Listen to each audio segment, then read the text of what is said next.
All right, I finally got this thing back to the shop here, and we're gonna yank the doors off of it and cut the post out of it.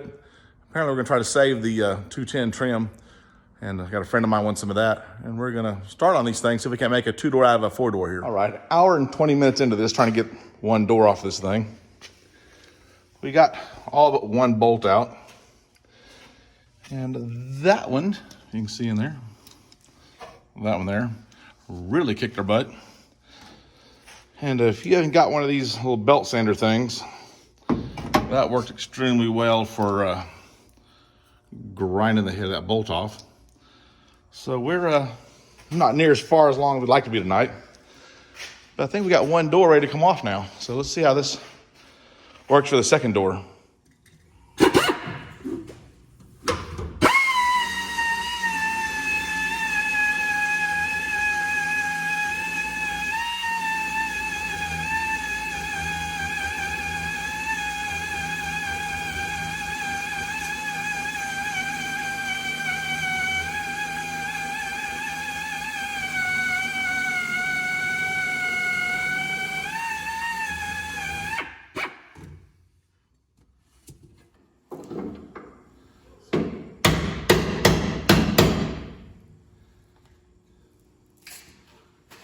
Fall and kill us.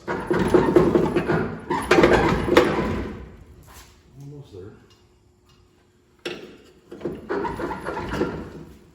I think we got it.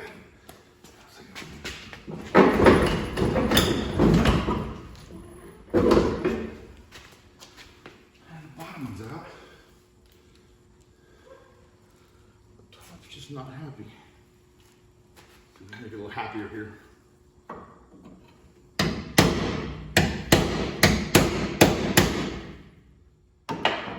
Make it more happy. Look at that, look at that. Didn't even fall and kill anybody this time. Maybe next time.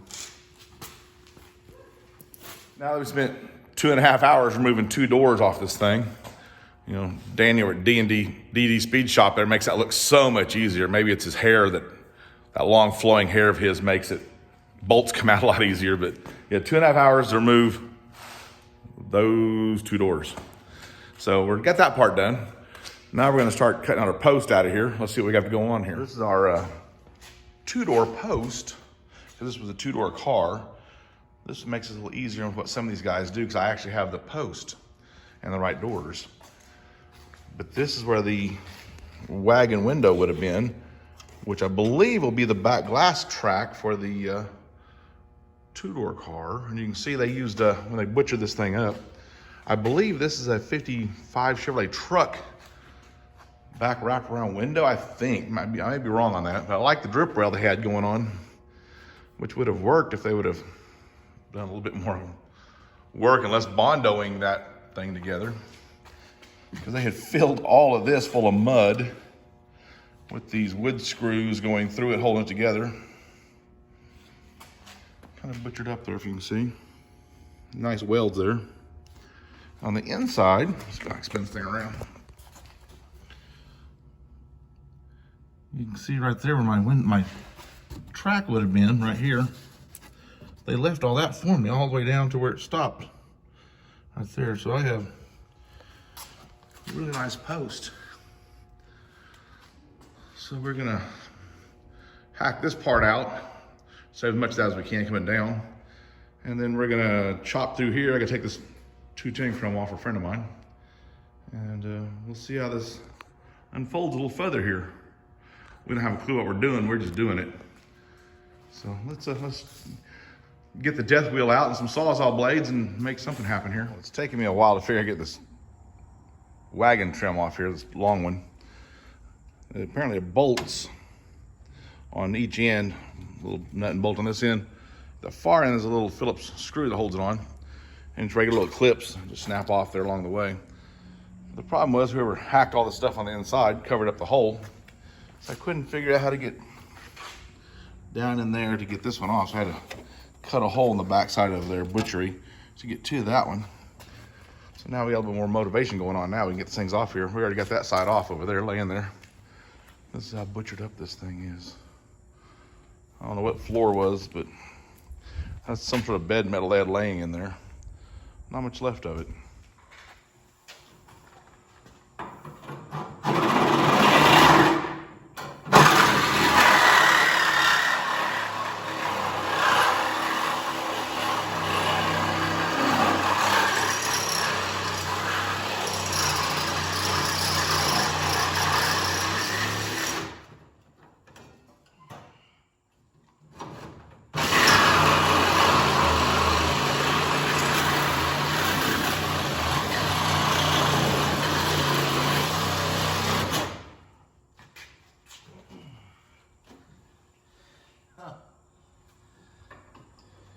Well, we're up to that piece of solid 1 by 1/2 inch stock right there now.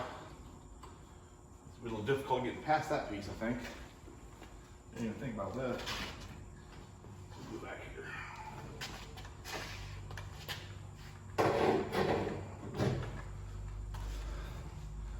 A little bit of beeswax.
That's chunks of Bondo falling out of this thing.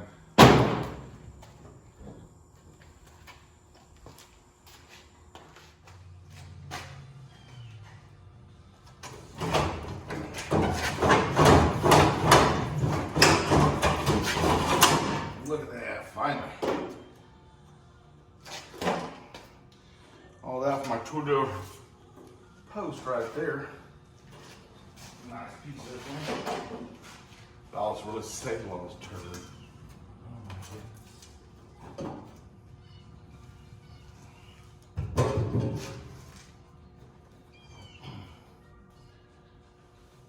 Well, that's side one. To show you how bad this turd really is. Show you guys this. I was trying to figure out what that is. And I thought, surely that's not the gas tank from the Monte Carlo. I thought, no, it should be in the back. That's actually the gas tank cover. They used to fill a void in there. If I can get it out. That's a giant freaking rat nest. Huge. Dig all that out before I cut the other side apart. Have this thing caught on fire. But there's that piece of stock we was talking about.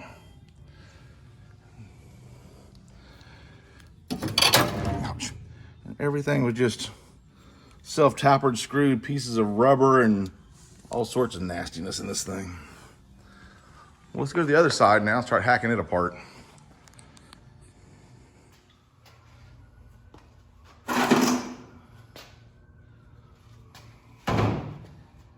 See this. See here.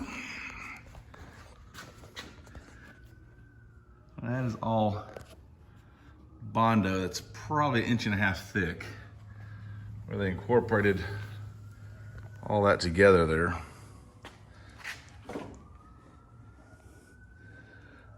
Someone had an idea Don't know if it's a good idea or not, but it just keeps getting weirder and weirder. We got that massive rat nest out of there. What you're looking at here is the bottom of the Monte Carlo back seat area. Lots of self-tappers and all sorts of goodies here. Part of a truck toolbox lid right there, holding the back glass up. Not sure. Okay, so we got both our pieces hacked off for now. Now it's got a little bit of bubbly rusties right there, not bad at all. And this one is really, really, really clean. So yeah, we got what we need here. We got about 10 pounds of rust and debris on the floor where the car was. We're gonna clean that up tonight and be on for the, bring the car over, the 4-door over here. We're waiting to get a rear end for it so we can move it around a little easier. No rear axle under it right now. So as soon as we get the rear axle under it, we'll get it back over here. We'll start hacking it up and see what happens here. See you on the next one.